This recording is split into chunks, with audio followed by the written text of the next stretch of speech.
Hello दोस्तों, तो आज मैं आप लोगों के लिए एक्सप्लेन करने वाला हूँ 10,000 वर्ल्ड का लेटेस्ट एपिसोड। जैसा कि लास्ट एपिसोड में हमने देखा था कि लिनफेंग की मुलाकात मंकी किंग के ग्रैंडसन से हो गई थी, जो कि बहुत ही ज्यादा नटखट था। साथ ही साथ वो शाओटियन को भी चिढ़ा रहा था, प्लस उसने लिनफेंग के साथ एक डील भी कर ली। मगर उसी वक्त बटरफ्लाई क्लैन के ऊपर वुल्फ क्लैन के लोगों ने हमला कर दिया, जिसको मोयूडी का अंकल रोकने की कोशिश करता है। बट स्काई वुल्फ क्लैन का लीडर मोयूडी के अंकल के ऊपर एक बहुत ही पावरफुल हमला कर चुका, और वहीं पर हमारा लास्ट एपिसोड एंड हो गया था। अब इस एपिसोड की स्टार्टिंग भी वहीं से होती है, जहाँ पर एक पावरफुल अटैक मोयूडी के अंकल को हिट होने वाला था, जिसको रोकने के लिए मोयूडी के अंकल कुछ भी नहीं कर पा रहे, क्योंकि ये अटैक इतना ज्यादा करीब आ चुका था कि अब उनके पास वक्त ही नहीं बचा। मगर तभी इस जगह पर प्रिंसेस वो आते हुए टाइम एंड स्पेस पावर का यूज करते हुए यहाँ के पूरे टाइम को फ्रीज कर देती है, जिस वजह से वुल्फ क्लैन के लीडर का अटैक एक ही जगह पर थम गया। और उतने में ही लिनफेंग ने एक पावरफुल अटैक करते हुए वुल्फ क्लैन के लीडर के अटैक को डिस्ट्रॉय कर दिया। अब अपने अटैक को यूं डिस्ट्रॉय होता हुआ देख वुल्फ क्लैन का लीडर बहुत ही ज्यादा गुस्सा हो जाता है। वहीं पे बटरफ्लाई क्लैन के लोग बहुत ही ज्यादा खुश थे, क्योंकि उन लोगों के 13 ब्रदर की जान जो बच गई थी। वहीं पे वुल्फ क्लैन का लीडर हैरानी और गुस्से के साथ लिनफेंग से कहने लगा, आखिर तुम कौन हो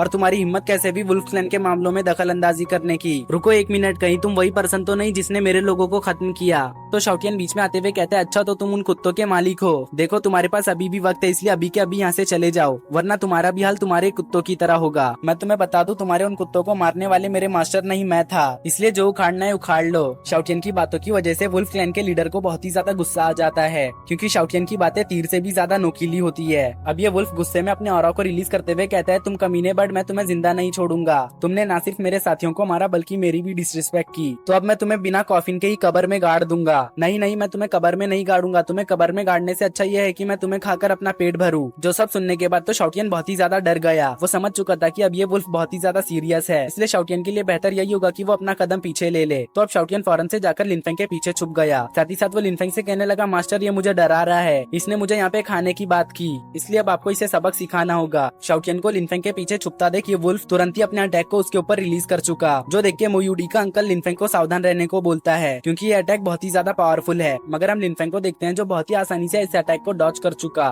साथ ही साथ वो यहाँ पर अपने शॉर्ट फॉर्मेशन को एक्टिवेट करते हुए उससे एक बहुत ही खतरनाक अटैक इस वुल्फ के ऊपर कर देता है। हालांकि लिनफेंग ने इसमें अपनी पूरी पावर यूज नहीं की थी, इसी वजह से ये वुल्फ यहाँ पे बस घायल होता है, मरता नहीं। लिनफेंग के इस अटैक को खाने के बाद वुल्फ क्लैन का लीडर समझ चुका था कि लिनफेंग कोई मामूली बंदा नहीं। लिनफेंग बाहर से जितना ज्यादा सिंपल दिखता है, अंदर से वो उतना ही गहरा है, तो इसलिए बेहतर यही होगा कि वो यहाँ से फौरन से निकल जाए। अगर लिनफेंग दोबारा से अटैक करेगा तो फिर तो वो यहाँ पे जिंदा भी नहीं बचेगा। ये सब सोचते हुए वो यहाँ पे व्हाइट पोर्टल का यूज करते हुए यहाँ से भाग निकला। अपने लीडर को इस तरह से डर के भागता हुआ देख बाकी के वुल्फ्स बहुत ही ज्यादा हैरान हो गए। साथ ही साथ वो यहाँ पे लिनफेंग से डर भी रहे थे, लेकिन एक वुल्फ हिम्मत करते हुए अपने सभी साथियों से कहता है, हम यहाँ पर डर नहीं सकते, हम सभी भेड़िए और भेड़िए कभी भी किसी के भी सामने नहीं झुकते। भेड़िए हमेशा सर्वाइव करने के लिए इस जालिम दुनिया से लड़ते हैं, इसलिए मेरे साथियों हम यहाँ पर नहीं डरेंगे। सभी लोग मेरे साथ बोलो, ना हम झुकेंगे ना हम डरेंगे, हम सिर्फ आगे बढ़ते रहेंगे। अपने साथी की बात सुनकर इन सभी में जोश आ गया, इस वजह से ये सभी भी कहने लगे, हम ना झुकेंगे ना हम डरेंगे, हम सिर्फ आगे बढ़ते रहेंगे, फिर चाहे हमारा सामना मौत से ही क्यों ना हो जाए। हम भेड़ियों को मौत उतनी ही प्यारी है जितनी बाकियों को जिंदगी। ये सब कहते हुए ये भेड़िए यहाँ पे नारा लगाने लगे। इन लोगों को देखकर ऐसा लग रहा था कि जैसे ये लोग यहाँ पे लड़ने नहीं बल्कि प्रोटेस्ट करने आए हैं। इन लोगों को देख शाओटियन कहने लगा, मैंने कभी नहीं सोचा था कि इन लोगों के अंदर इतनी हीरोइक स्पिरिट होगी। ये सभी तो अपने लीडर से भी ज्यादा बहादुर है, अपने सामने मौत को भी देखकर ये झुक नहीं रहे, तो फिर चलो अब मैं भी इन बहादुरों का मुकाबला बहादुरी से करूंगा। ये कहते साथ ही शाओटियन अपने बिग वाले फॉर्म में आ गया, जो देखकर तो ये वुल्फ्स बहुत ही ज्यादा हैरान हो गए, क्योंकि कुछ देर पहले तक वो जिस लिटिल शाओटियन को देख रहे थे, अब वो शाओटियन इन लोगों से भी ज्यादा बड़ा हो गया। उतने में यहाँ पर शाओटियन चाइनीज कुंफू के मूव्स को परफॉर्म करने लगा। वो कभी अपने पैरों को मूव करता तो कभी हाथों को। ये देख के ये वुल्फ्स भी कहाँ पीछे रहने वाले थे, ये लोग भी यहाँ पर जोरदार दहाड़ लगाते हुए अपने अपने कुंफू मूव्स का प्रदर्शन करने लगे। तो शाओटियन भी और भी ज्यादा एडवांस कुंफू को यूज करने लगा। वो लगातार यहाँ पे अपने पैरों और हाथों को हिलाते हुए इन लोगों के सामने शो ऑफ कर रहा था। शाओटियन को देखकर ऐसा लग रहा था जैसे कि उसके अंदर ब्रूस ली की आत्मा घुस चुकी हो। मगर जो शाओटियन के अपोनेंट थे वो भी कुछ कम नहीं थे, वो भी यहाँ पे जैकी चैन की तरह अपने कुंफू को शो ऑफ कर रहे थे, जो देखकर तो लिनफेंग भी यहाँ पर अपना सर पकड़ लेता है, क्योंकि शाओटियन और इन वुल्फ्स को देखकर ऐसा ही लग रहा था जैसे कि ये लोग सर्कस के जोकर हो। इन लोगों को यहाँ पे बिजी देख लिनफेंग प्रिंसेस वू से कहने लगा कि तुम यहीं पर मेरा इंतजार करो, मैं कुछ ही देर में आता हूँ। जो कहते साथ ही लिनफेंग वाइड में चला गया। उतने में ही हम स्काई वुल्फ क्लैन के लीडर को देखते हैं, जो अपनी जान बचाते हुए यहाँ से भाग रहा था। साथ ही साथ वो सोच रहा था कि आखिर इस जगह पर लिनफेंग जैसा पावरफुल कल्टीवेटर कैसे आ गया। लिनफेंग बस अभी हेवनली गॉड जिलम पर है, मगर फिर भी उसकी जो बैटल पावर है वो हेवनली गॉड जिलम के कल्टीवेटर से भी ऊपर की है। ऐसा लगता है जैसे कि वो कोई गॉड किंग लेवल का कल्टीवेटर हो। अभी वो यहाँ पे ये सब सोचते हुए तेजी से आगे बढ़ ही रहा था कि तभी उसके सामने लिनफेंग आ गया, जो कि उसके ऊपर अपना शॉट पॉइंट करते हुए कह रहा था कि आखिर तुम इतनी जल्दी में कहाँ जा रहे हो, क्या मैंने तुम्हें जाने को कहा था जो तुम जा रहे हो, जाने से पहले एक मर्तबा पूछ तो लेते। अचानक से अपने सामने लिनफेंग को देख वुल्फ क्लैन का लीडर बहुत ही ज्यादा डर गया। उसे समझ नहीं आ रहा था कि आखिर लिनफेंग इतनी जल्दी उसके पास कैसे पहुंच गया, मगर फिर भी अब वो अपने डर को दूर करते हुए लिनफेंग को धमकी देते हुए कहने लगा अगर लिनफेंग ने उसे किल किया तो उसका भाई उसे नहीं छोड़ेगा, क्योंकि उसका भाई नेदर पैलेस का एल्डर है। जो सुनकर लिनफेंग की सटक गई, क्योंकि नेदर पैलेस वालों से तो पहले से ही उसकी दुश्मनी है। अब लिनफेंग इससे कहने लगा तुम्हारा ये लहजा मुझे बिल्कुल भी पसंद नहीं आया, काश कि तुमने यहाँ पे नेदर पैलेस का जिक्र ना किया होता, मगर अफसोस नेदर पैलेस का जिक्र करने की वजह से अब तुम मारे जाओगे। जो कहते साथ ही लिनफेंग अपने शॉट से हमला करते हुए इसका काम तमाम कर देता है। साथ ही साथ वो कहते हैं अगर तुम्हारा भाई भी यहाँ पर होता तो उसका भी यही हाल होता। स्काई वुल्फ क्लैन के लीडर के मरते ही हमारा सीन शिफ्टो के शाओटियन के ऊपर आता है, जो कि अभी भी यहाँ पे करतब दिखा रहा था।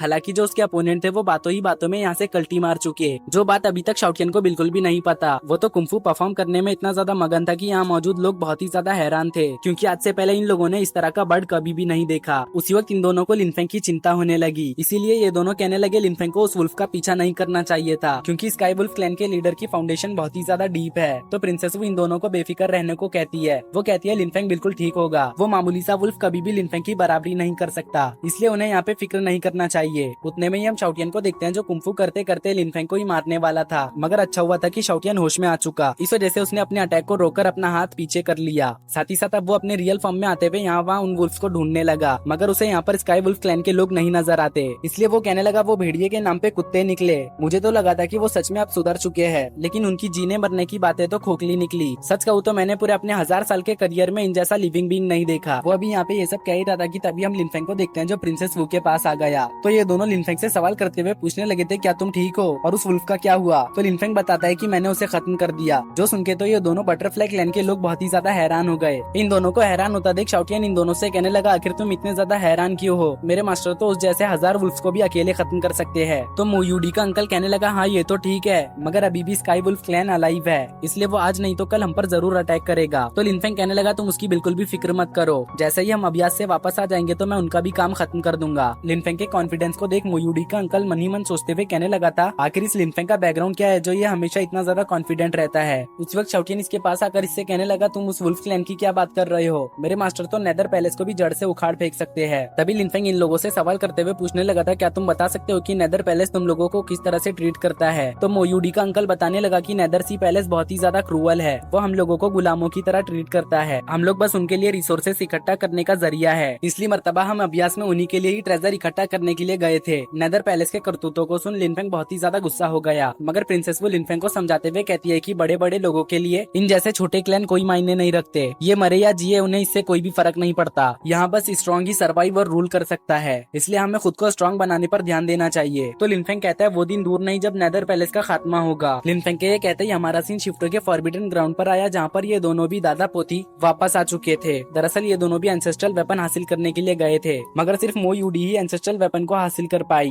जो कि अच्छी बात तो है, मगर अभी के लिए उसकी पावर एंसेस्ट्रल वेपन को फुल पोटेंशियल पर यूज करने के लिए इनफ नहीं। इसी वजह से उन्हें समझ नहीं आ रहा था कि अब वो अभ्यास में जाकर कैसे अपने लोगों को बचाएंगे। तो मोयूडी का अंकल कहने लगा क्लैन लीडर आपको फिक्र करने की जरूरत नहीं, मिस्टर लिनफेंग बहुत ही ज्यादा पावरफुल है, तो मुझे यकीन है कि हम जरूर अपने लोगों को अभ्यास से बचाकर लेकर आ जाएंगे। जो सुनके मोयूडी का ग्रैंडपा लिनफेंग के सामने ग्रीट करते हुए उससे कहने लगा इसका मतलब अब हमें मिस्टर लिनफेंग के ऊपर ही रिलाई करना होगा। तो लिनफेंग कहते हैं आप बिल्कुल भी फिक्र ना करें, मैं अपनी तरफ से अपना पूरा बेस्ट दूंगा। लिनफेंग के ये कहते ही हमारा सिंह शिफ्टो के 9 नेदर अभ्यास के ऊपर आता है, जहाँ पर ये लोग आ गए।